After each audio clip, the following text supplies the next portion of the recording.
Today's podcast is brought to you by Progresso Talent Partners, who for more than 25 years have successfully delivered interim and permanent leadership talent to transform businesses. To hire the talent you need to enable your business to thrive, visit www.progressotalent.com today.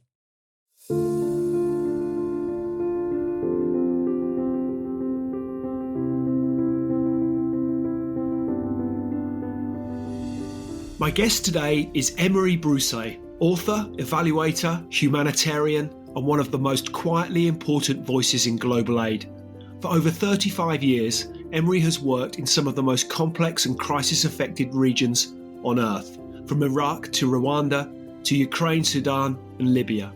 But this isn't a conversation about politics or policy, it's about people, and what happens when we reduce them to spreadsheets.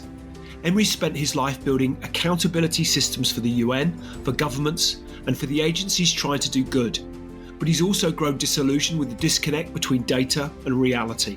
That's why he's now doing something radically different, documenting the truth with a camera and not a report. Through his new YouTube project, Let Us See, Emery is taking viewers to the front lines of humanitarian aid, one story at a time. This is a conversation about courage, clarity, and what we learn when we stop talking about impact and start showing it. So what's the story behind the story? Without further ado, let's get into it.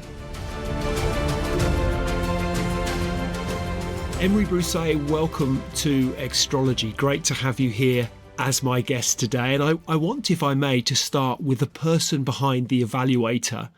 What first drew you into this world and what's kept you there when so many burn out? Good morning. That's a very good question. I was always fascinated by international assistance programs. I felt that was the road I wanted to take. As a result, I began working for non-governmental organizations, at the beginning based in Paris, and then we moved to Geneva, a bit on a random move, and then got recruited by the UN. And in 1994, on the 6th of April, 1994, we were living in Rwanda with my wife and the two children. And there was a huge outbreak of violence, which turned into a genocide.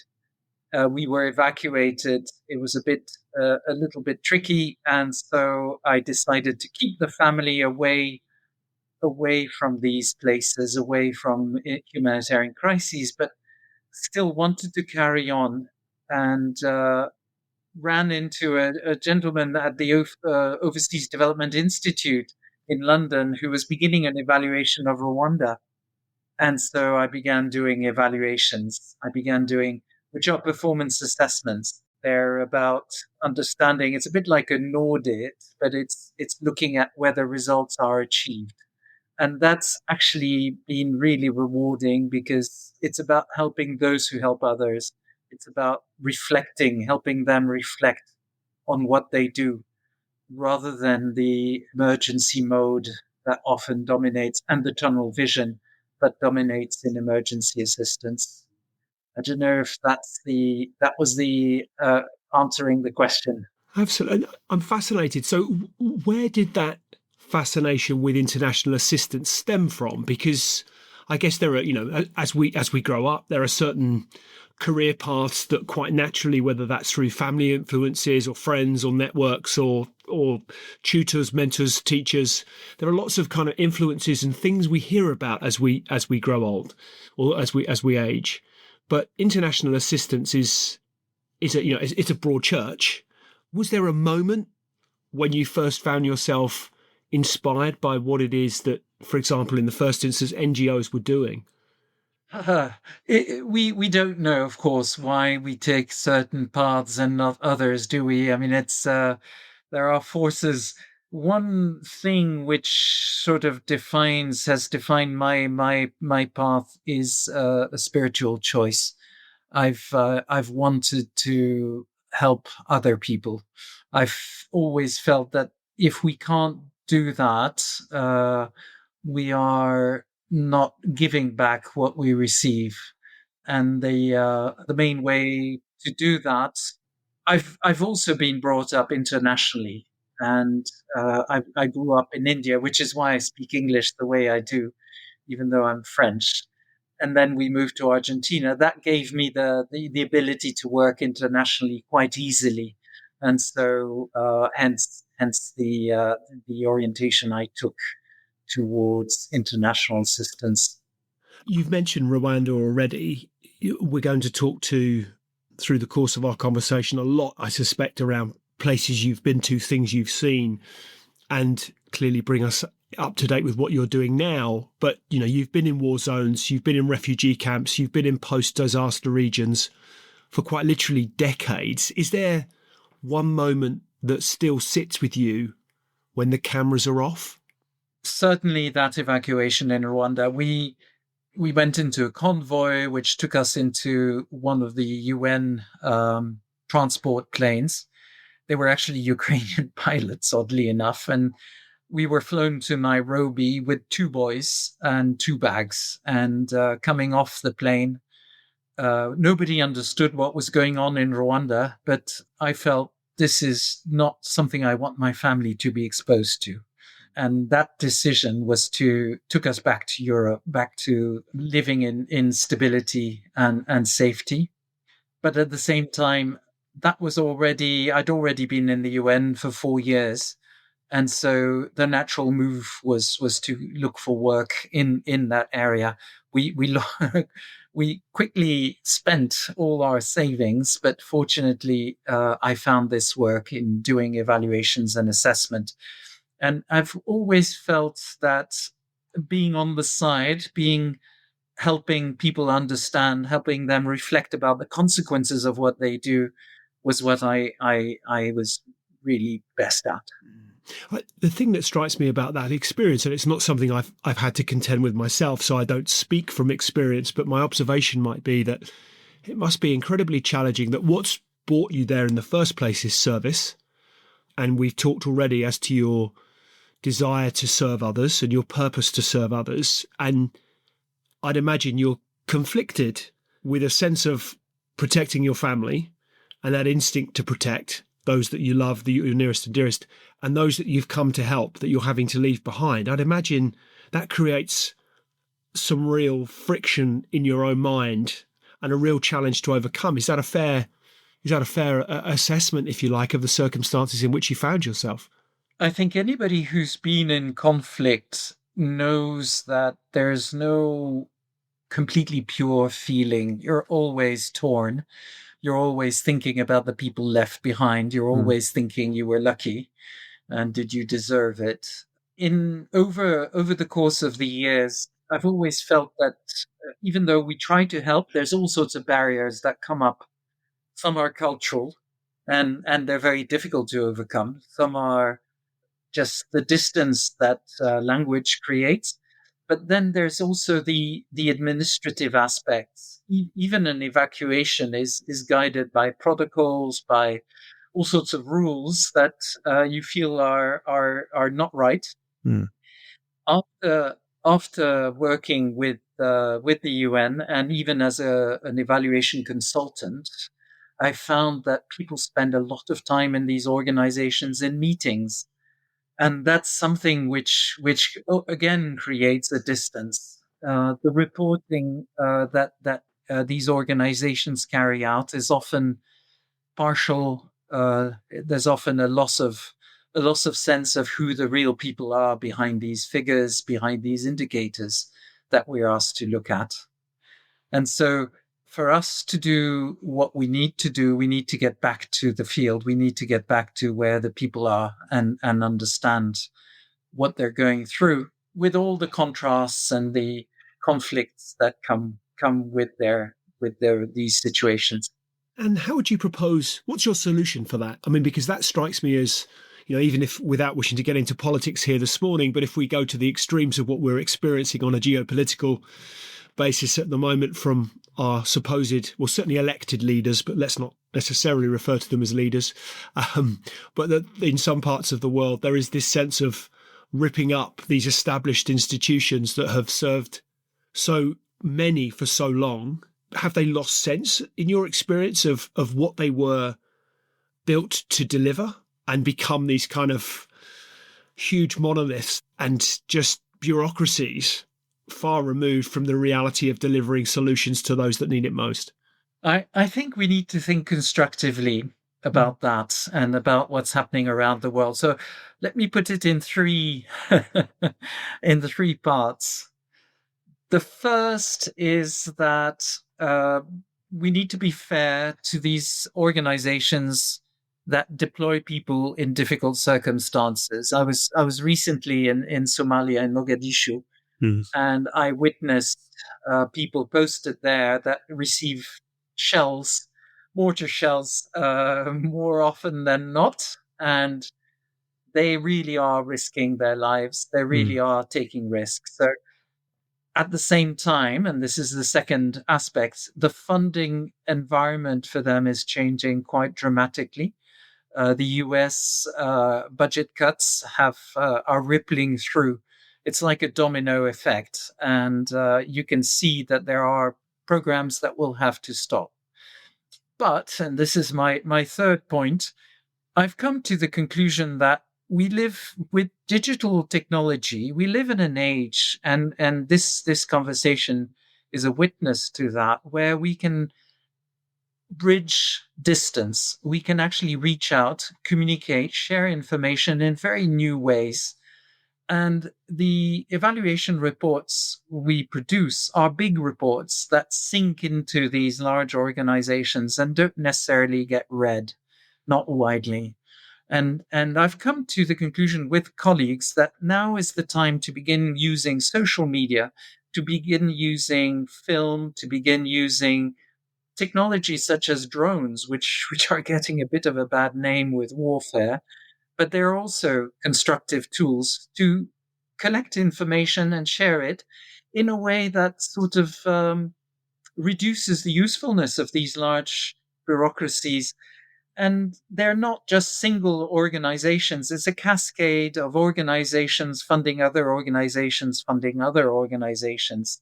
When we evaluate, for example, an EU, all EU cooperation in South Sudan, as I was given to do, we just finished that from 2011 to 2020, end of 2024. What we see is a cascade of contracts. There's about 356 contracts that were signed by two organizations that then fund other organizations. That is a lot of transaction. That's a lot of exchanges, a lot of overheads consumed by the operations before it reaches the population. And maybe it's a time now to reduce it and to reach out in new ways. And this is why we're creating this new initiative, which is called Letter C, which is intended to go directly to the people on the ground. And it's technologically possible today in a way it couldn't be done 20 years ago. I want to talk about letter C, but I had a couple of questions before we dive into that. You've said reporting often feels like talking through water. What do you mean by that? And what's the real cost of that disconnect? The reports we write are quality assured to an enormous extent. So we're being asked to be very rigorous with the evidence. We're also protected for our impartiality and neutrality in what we write. We need to be truthful, but at the same time, there's a lot of work that goes into writing these reports and going to the field and asking for the organizations to support us in the logistics, in accessing the beneficiaries. When we produce these reports and we send them off, and I just sent one off now to this morning to Somalia, we know that the organization doesn't like them. Their audits, their performance assessments, they're both negative and positive. And so they're read carefully by a small circle of people. They have to put them up on the internet because that's now in the best practice in terms of accountability. They have to show these reports. So if you look at the UNICEF, for example, you'll see a mention of evaluations. And then if you click on that, you'll see reports. But very few people read them. Very few people know about them. And I often get asked, does all this money spending make sense? Is it well used? Isn't there a lot of corruption?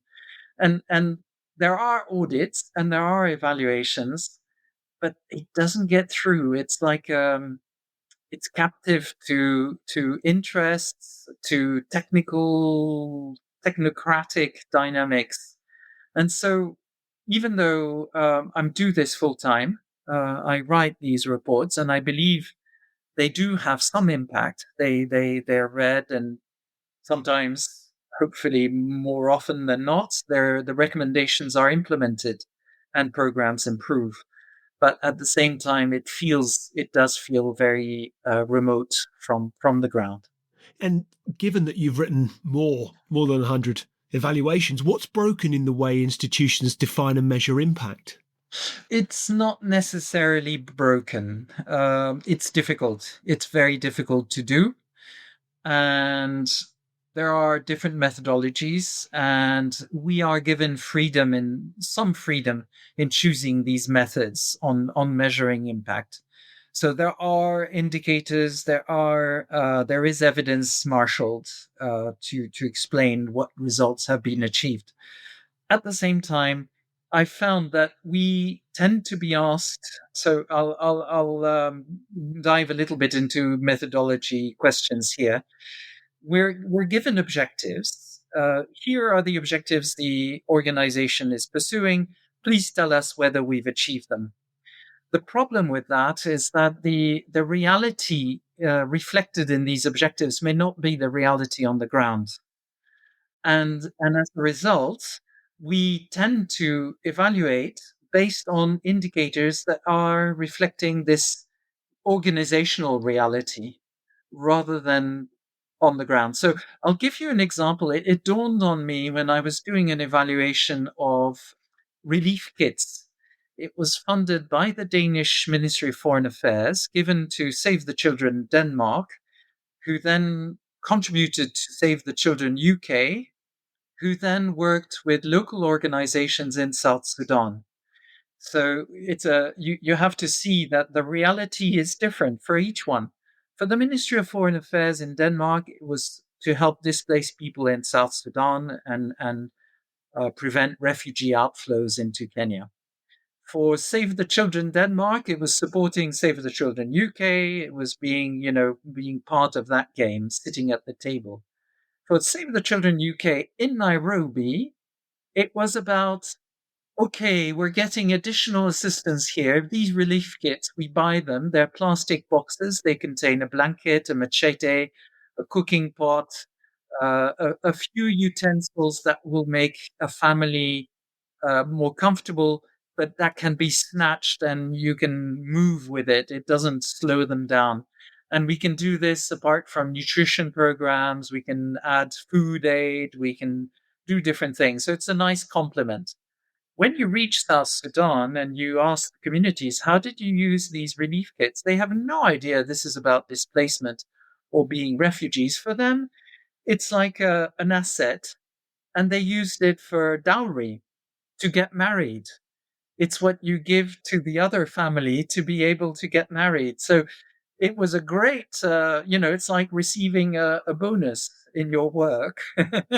Thank you very much. And we'll give it over. So for them, it had very little to do with displacement, with complementary assistance, with anything other than, here is a bunch of boxes. Great. We'll give them to the people who really are notables in the community rather than the vulnerable ones. It's for the chiefs. And in some instances, people who've lost their cattle. So we'll give them something so they can get married. The really interesting impact was that it helped to reestablish family links, and it helped people get back on their feet in terms of having a family and having children and reestablishing old traditions. So it was actually quite impactful, but not at all in the way that the objectives had defined. And is that because we're setting the objectives rather than asking those that need it most what would best help them, that we're almost determining this is what we think will best help you? Quite, yes. Organizations have to explain what they do to their. So, in the case of the Ministry of Foreign Affairs, the Parliament, we have given so many million for refugees in Africa. Great, that looks good, and it gets a minister. The Ministry of Good News, we call it. Here's the aid ministry. We've given so much, etc. The organization then wraps it up into terminology that they are used to. Save the Children is a name that says what they want to do. So we'll give it for the children in Africa who are being, on the run so their parents can look after them. And as we can see, it's not the way it's seen on the ground. It's a construct that is needed by organizations, but it does obscure, it does throw a veil over the reality in these different countries. It's only one example, but there are many, many others. The thing that struck me, we've heard a lot of talk of late. The phrase soft power is one that is used regularly by governments. And does it exist in your experience as to what you see on the ground? Is soft power a real thing? Do people, in reality, those most in need, are they sat there saying, isn't this wonderful, country X has delivered this aid to us or this program to us that's really helping us? Is in reality that, or is it just people in large institutions who are feeling better about the work that the outreach that they're performing? Is soft power a thing? Is it real? Is it tangible? That's a very good question, and I'll have to ask the audience to be kind to me here because it's a sensitive one. I'll use another example: EU assistance, the European Union assistance in Libya. We've done a few evaluations of, for example, the response to the COVID pandemic, and also on the health programs and stabilization projects in Libya. And we're asked, do the beneficiaries know? Are they aware this comes from the EU? And is this preventing refugee outflows? This flux of boat people coming over to our countries. And when we arrive on the ground, first of all, the EU logo, tends to be played down by the organizations receiving the assistance, particularly the UN, who like to have their own logos up there saying, yes, this is UNDP, this is the World Food Programme. Sometimes they say co-funded by the EU, even though it's entirely funded by the EU. The people on the ground think that the EU is an abstract concept. For them, the assistance is for those who deserve it, and it trickles into entitlements, into the social structure on the ground. So what we found is that it tended to remain with structures that assist Libyans rather than migrants and refugees. Migrants and refugees are not liked in Libya. They're even mistreated. There are detention centers that are really hell on earth, or they're put into forced labor. It's their second category citizens. For them to receive the assistance, it takes a lot of effort. Some of these organizations really push it, and I've been working with a lady who used to work in these detention centers for the High Commissioner for Refugees Protection, but it's only one small piece. So in Libya today, when you look at the assistance received, they tend to see it as large, and I'm now talking about the general population, they see it as large organizations have brought in resources, a whole, flurry of logos, names, but they're all coming from the same origin, which is Europe, and Europe is wealthy. Maybe we should think about moving there. So the message gets garbled. Soft power is valid up to a point. It does create an image, but the image needs to be refined. And donor organizations, bilateral aid often is not very good at conveying exactly what that is. Today, you see food aid in bags, which says from the American people, from USAID, from the American people, and even that message can today have a very different tonality to what it was intended originally. So soft power is real, but its impact on the ground needs to be carefully assessed continually and adjusted. Let's talk about letter C, which, as I see, it's a name that's really rooted in community cooperation and the climbing chord, which we'll come back to. But why did you launch this now, and what do you want it to change? So working on these reports is sometimes soul destroying because we spend so much time finding information, interviewing people, visiting communities, even risking the team's lives. And then we get back, we send the report, and then the door closes because they're using it internally for their own politics. They don't want us to be in there. And it dawned on us that we have nowadays apps like TripAdvisor that make recommendations that people look at. They use feedback from users, from clients, to do the same thing, to evaluate what's being done.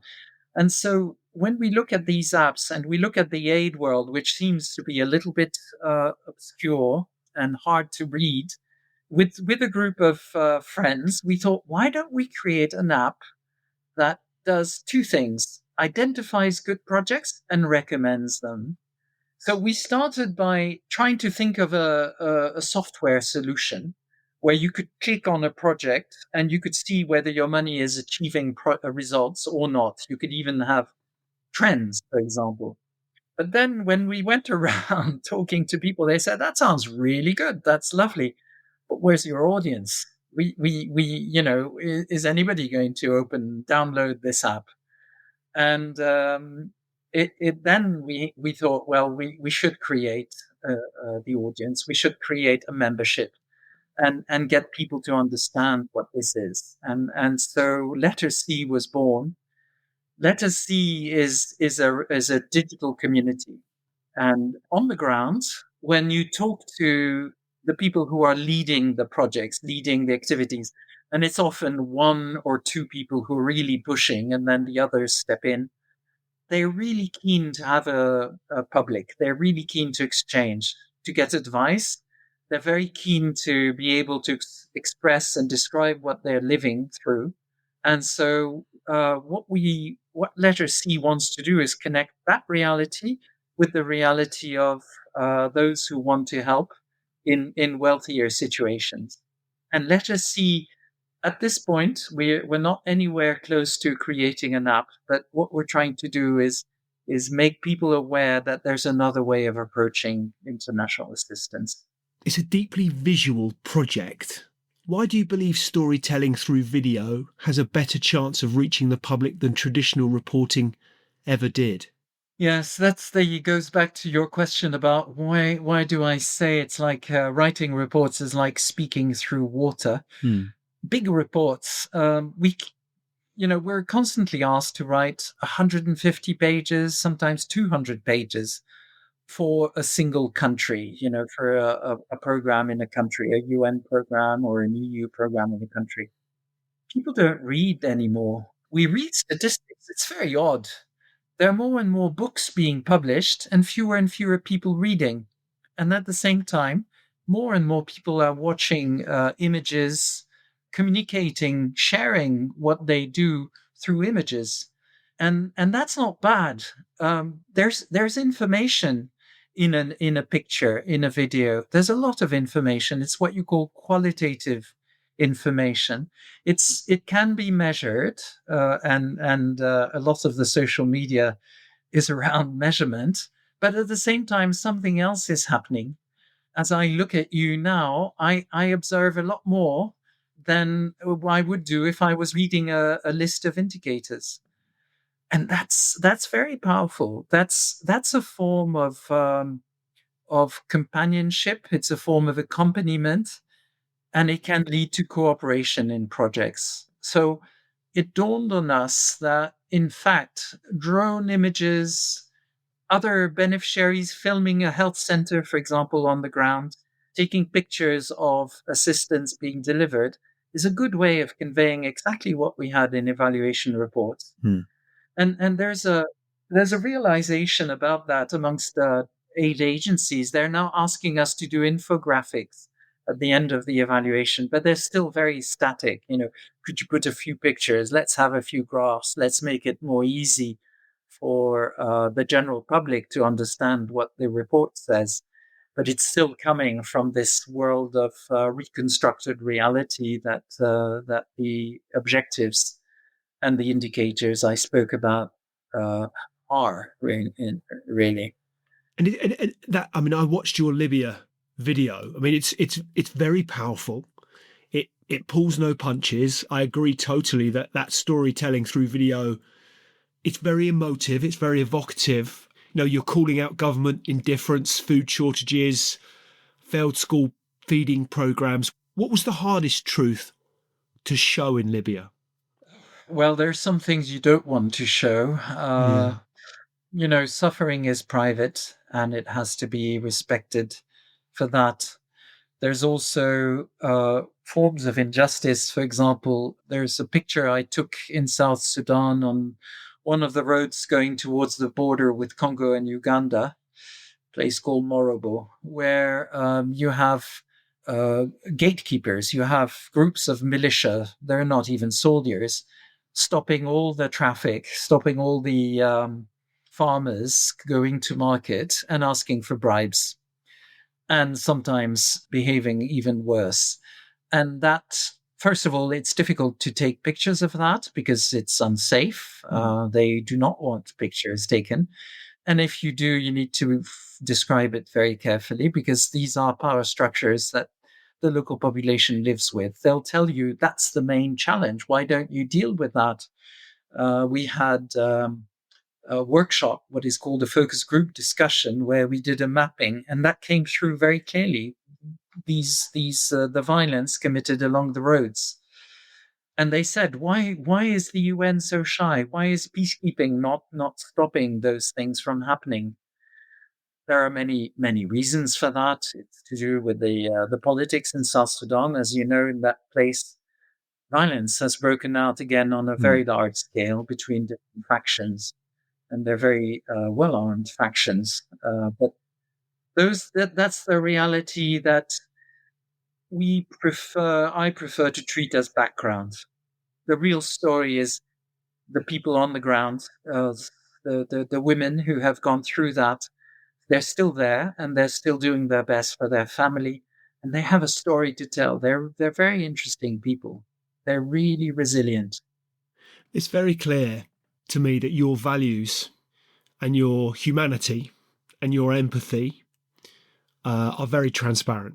And I particularly liked your phrase there as to suffering is private, I think were the words that you used, or words to that effect. And does that create a challenge for you with letter C, in so much as if we look at this very sensationalist media landscape in which we find ourselves, Mm. the temptation, not for you particularly specifically, but the temptation to shock in order to drive attention becomes ever more pervasive, and actually to stay true to those values becomes ever more keenly tested. I mean, is that a conflict that you're having to face? No, well, let's see. The letter C is beginning. We're just Mm. at the in the first couple of months of the initiative. But what I hear from people who talk to me is that they actually appreciate the humanity, and they appreciate the fact that we're not dragging politics into it, and that it is about efforts. It's about leading a better life, and that's something we will be focusing on, and Mm. it's not difficult to do because we it is out there. There are people everywhere in Ukraine. We see, for example, frequent air raids, sirens blaring, and people walking in the streets calmly, carrying on with their lives.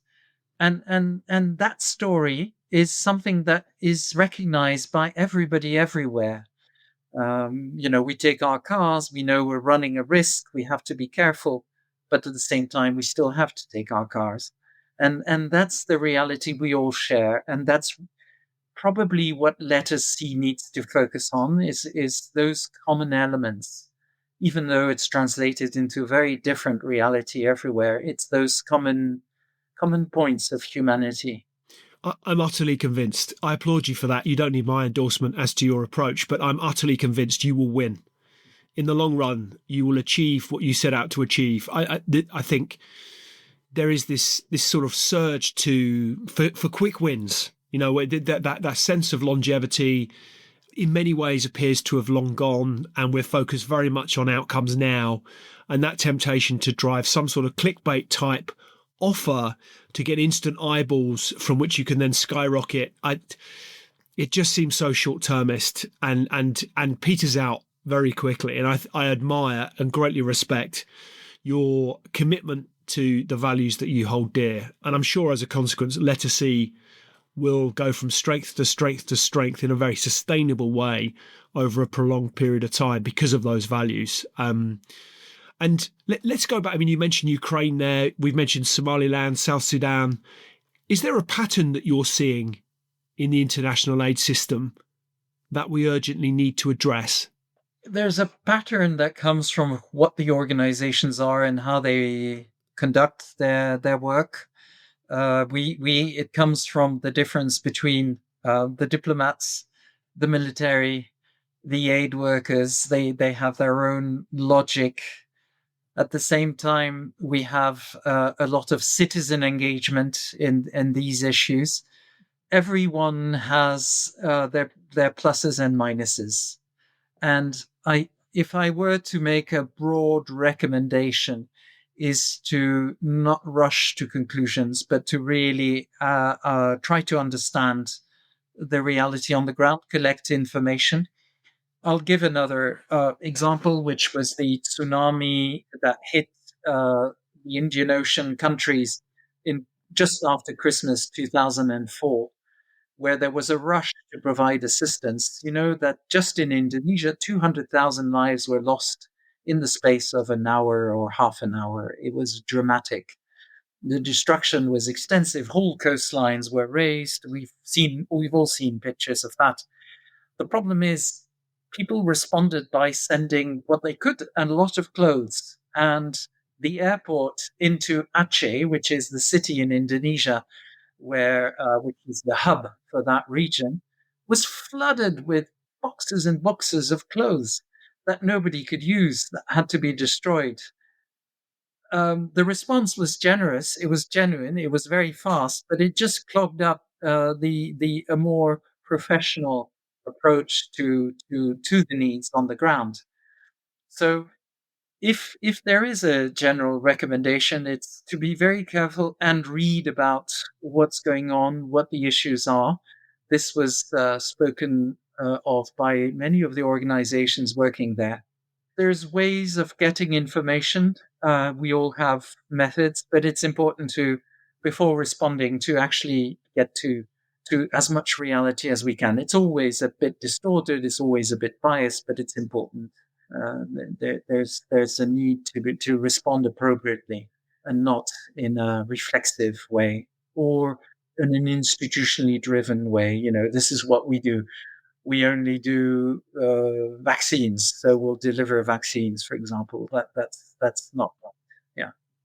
If you could redesign the global humanitarian model tomorrow, where would you start? More use of digital technology to collect information, more independence of the information collection, and a more systematic approach based on local voices, local communities. We have made it too technical. For example, there's something called complaint mechanisms that have been established by many aid agencies where people are encouraged to call a number and say whether the assistance they got was the right one, whether it was distributed in the right way, were there abuses. That's all fine, but what you collect at the end is usually people complaining or asking for more. And that's not the reality that you see when you travel to those places. There's sometimes a lot of satisfaction. 95% in Myanmar, for example, 95% of the calls were to say, thank you very much. We really like the assistance, because it's a polite culture. It's what you say on the phone. You don't say, actually, the local leaders took it all. You just say, it was great. Could we have some more, please? The reality on the ground needs to be protected and very systematically analyzed. And very often these mechanisms are driven by the interests of the organizations, or, hastily put together dashboards. 95% satisfaction with the assistance delivered. You continue the same assistance to the same people, and then you get these rather distorted distribution patterns on the ground. What's one myth about aid that drives you crazy, and what's the truth behind it? All the meetings, all the discussions, so much time spent. If there's a problem, let's have a meeting. The meeting leads to a committee, leads to more discussion and papers and policies, hundreds of policies, and that really is not conducive, because it's a lot of time spent for human resources, Hmm. which is a cost that in the end does not achieve results. You've spent a life walking into darkness to shine a light, is the phrase that springs to mind, Emery. What gives you hope? You're very kind. I think our role is more humble. Uh, there's a fundamental integrity to human beings, and it's building on that.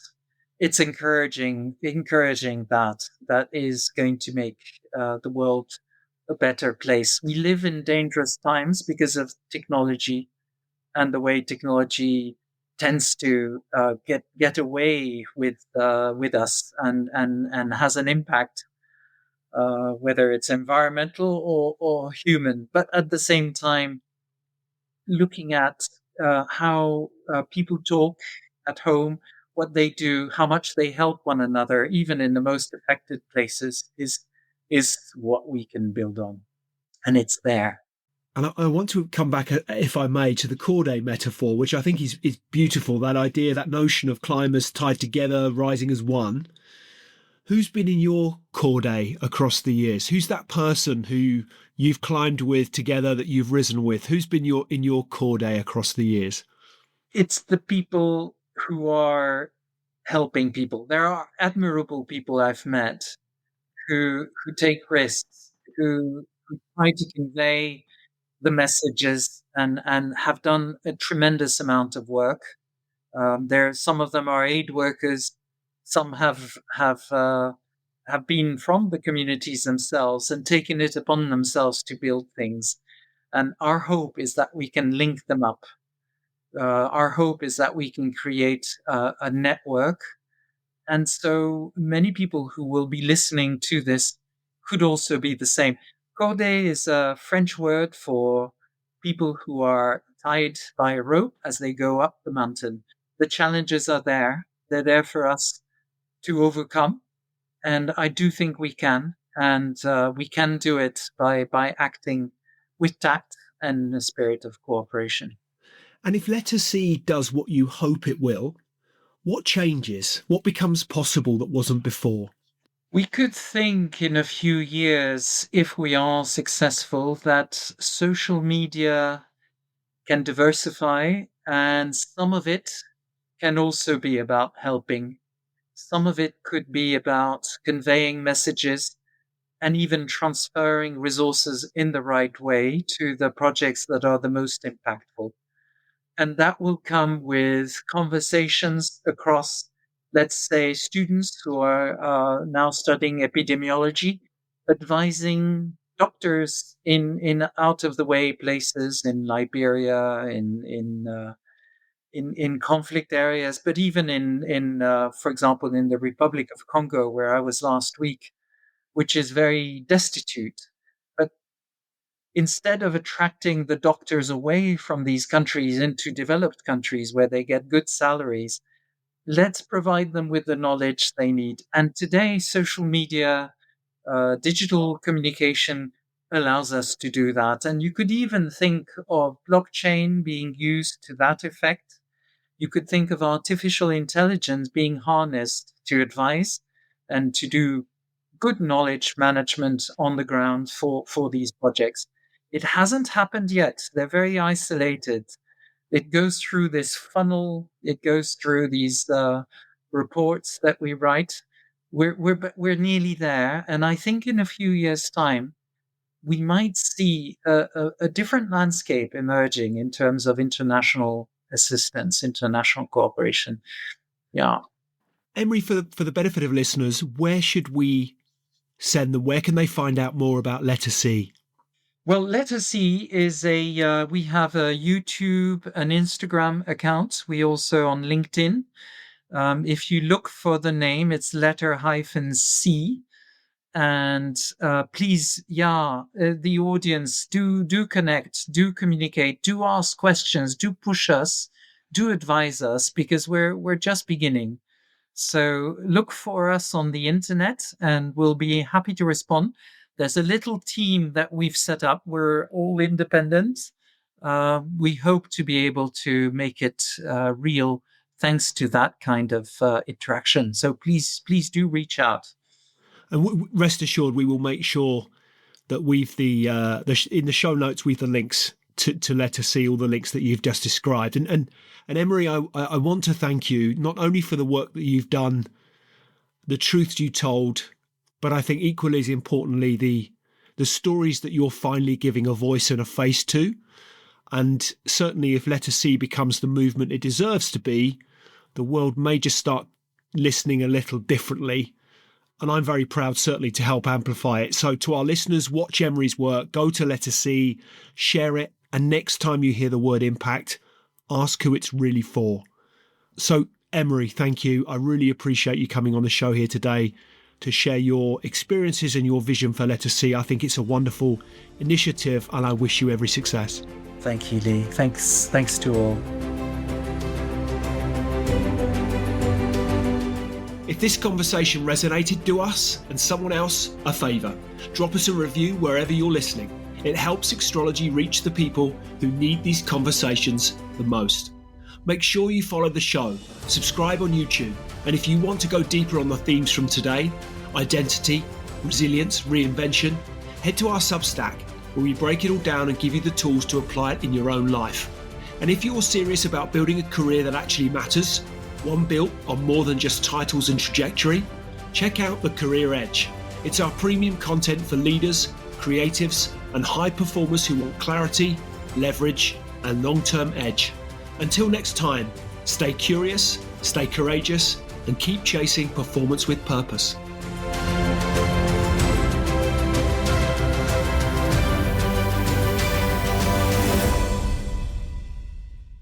Just a reminder, today's podcast is brought to you by Progresso Talent Partners. Visit www.progressotalent.com today for more information.